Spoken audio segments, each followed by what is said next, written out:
Do you really need the college course to become rich? Many people have been saying that you don't need a college degree, and many people have succeeded without a college degree. And then there are those saying that kailangan mo ng college degree kasi kung wala kang pinag-aralan, hindi mo naman maintindihan yung mga bagay-bagay para yumaman ka or magkaroon ka ng magandang trabaho. Well, let's look at the possibilities. No, if you have a college degree, it will help you better find a job. It's easier for you to secure a job because there's some professional training that people expect from you. If you don't have a college degree, the problem there is that if you're not really skillful or you're not really that talented, it might be more difficult for you to land a job. But again, it also depends on what kind of jobs you're looking for. If it's basically mga blue-collar jobs, then pwede yan. Kahit na wala kang college degree, matatanggap ka, mabibigyan ka ng trabaho. Kaya lang, again, as I said, malilimita yung career growth mo at future growth mo. How come these non-college graduates, they become successful in their careers despite the fact that they don't have colleges? Although, syempre, sometimes I think that they're mentioning people who are 1 out of a million, no? So, like, there are these guys, like, sabi, si Lucio Tan, naging successful siya, wala siyang college degree. Si Henry C., and then several others na binabanggit nila. But, syempre, you also have to take into account, did they also study on their own or did they just go directly into their careers? What do you know about this? Well, kasi ganito yan no? If you look at it, there are a few billionaires who became successful or became very wealthy even without a college degrees. But again, as you have mentioned a while ago, they are 1 in a million. They're a rare commodity, or they're the unique set of people. But most of the people who do not have a college degree, they will have a hard time going up the ladder. Unless, as I have said a while ago, being rich or being successful is not just because you have a college degree. It means you have special skill set or you're really very talented, and at the same time, you're gifted in so many ways. And of course, there comes also the hand of God, the blessings that you will receive from our Creator. No? As they say, it's not to the fastest or the swiftest or the strongest where reward comes. No, sometimes you being there at the right time, at the right place with the right skill set will really propel you to where you want to be. But it's again a rare commodity. In fact, if you will rate it by percentages, maybe 99% or 95% of people who have been successful, basically they have college degrees in general. And that's a good point because now that we're talking about college degrees and no college degrees and the level of success that they've gone through, you have been in business for, my dad at least has been in business for since what year, Dad? I've been in business for 40 plus years now, since 1978. So since 1978, you've gone through multiple executives, employees who have worked with you, and I suppose that you've worked with non-college graduates and college graduates. And among the last more than 40 years of doing business, how would you compare the level of expertise or able to be, or the ability na maging productive yung mga executives or employees? I know there are some one-offs, but by majority, how would you compare those who had a college degree versus those who did not? Well, actually, based on my experience as a manager, as a professional executive, and as a businessman, I've noticed and I've realized that people who took their colleges or their courses properly and finished their studies well, basically they have this patience or professional training that you can seldom see from ordinary people who have not finish their courses. Because finishing a college degree means determination, dedication, patience, and persistence, and it shows when they finish their courses.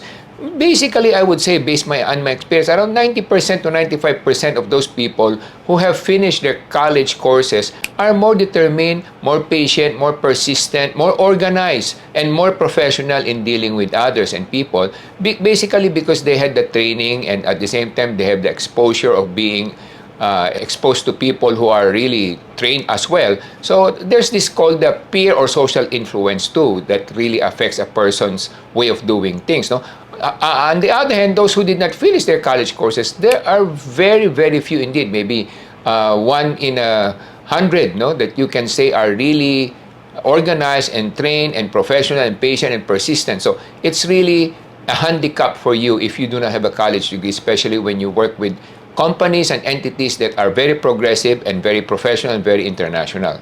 So, like, let's do a statistics. Among 10 of your most successful employees or executives that you've worked with in the past, how many of those would have a college degree versus how many did not have a college degree in terms of level of success? Maybe I would even rate it higher. No, in fact, it's not that 10. Let's say there's 100.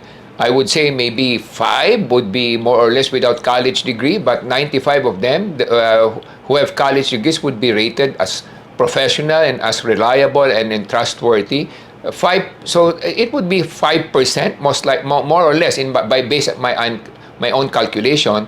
5% only of the reliable and trusted professionals that I've worked with are without college degrees. Okay, so we're looking at 95% of those who are reliable and productive professionals have college degrees, while only 5% of those were non-college graduates but were able to adapt to the level of college graduate in terms of professionalism and success. But now let's talk about among the non-college graduates. Example, there were 100. How many of them would be able to get a lift off of in terms of success versus those, say, those with college degrees? Well, siguro, let's put it this way, no?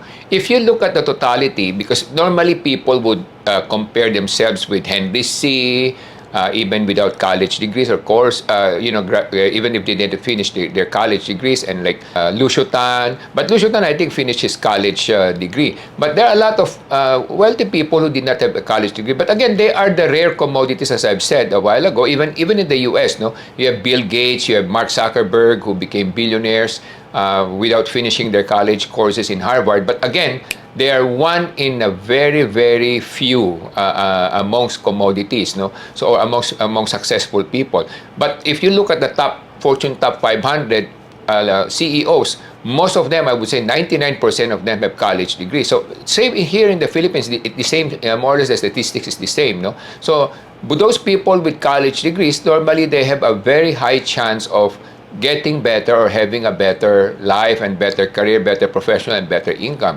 So, it's really a touch and go thing. For those who have not finished their college degrees, it's really very difficult for them to get up the ladder, unless, of course, by stroke of luck or by stroke of genius, that they have certain skill sets that are unique, like Bill Gates and Mark Zuckerberg. So that's why I'm encouraging everybody, if you can and if you could, do take your college courses and finish it and complete it, because it will really help you a lot. Even if, let's say, you take up menial jobs, but it's easier for you to have a job and for you to be accepted by the community and by professional standards. So basically, the chances of success of having a college degree is exponentially higher than if you go into the world without. Yes, of course. It's like going to the world with a handicap. It's like going to a boxing fight with only one arm or one hand, no? So it's best that you have 2 arms so that you can fight and you can compete at least an even level playing field, no? Okay, so that's a good discussion, Dad. So right now, these are the discussion points that we had, because many people have been asking me, kailangan ba mag-college degree? Do I have to go to college? Hindi ba sayang lang sa pera? Kumita na agad? So yun yung na-discuss namin ni Dad, na it's gonna give you a better chance. Of course, walang guarantee of success. No one is guaranteed to succeed whether you have a college degree or not. But at least, kumbaga, if you train for basketball rather than you went into the ring without training, mas maganda yung chances mo. Do you agree, Dad? Yes, of course. It's very important that you have all the right skill set, the professional training that you would get, so that you have better chances in life. In fact, even let's talk about professional boxing, even Manny Pacquiao, when he was not being professionally trained by Freddie Roach and the other consultants that they got, he was having a hard time, fighting in the ring and being managed properly, because he did not know, or at the time, he did not know how to fight professionally, how to fight scientifically. But after the professional training, his chances of winning had really gone exponentially much higher, primarily because now he had science with him and he had discipline being instilled in his mind and his spirit, how to do it professionally. That's why he became 8th-class champion, world champion for boxing, no? So yun, that's what we're trying to say to everyone. It's not to discriminate the non-college graduates, but it's rather to encourage everyone to have, additional skill sets to be able to help them in life. And for those who have not yet gotten their college degrees, it's never too late. You can always still get it even while you're old. Even Manny Pacquiao got it when he was quite old already. So anyway, thank you very much to all the listeners of this vlog, and we hope we were able to motivate you to be able to discern what your decision should be in life. No matter how old you are, a college degree is still better than no college degree. Mga kababayan, paalala lamang at aking abiso sa inyong lahat, mas magandang mag-aral kayo, tapusin nyo ang inyong pag-aaral para na sa ganun mas lalo kayong gumaling at mas marami kayong abilidad at kaalaman para magtagumpay ang inyong kinabukasan. Ako po si Michael Say, ang inyong dad ng bayan. So once again, I am Engineer Morgan Sa, your coach ng bayan.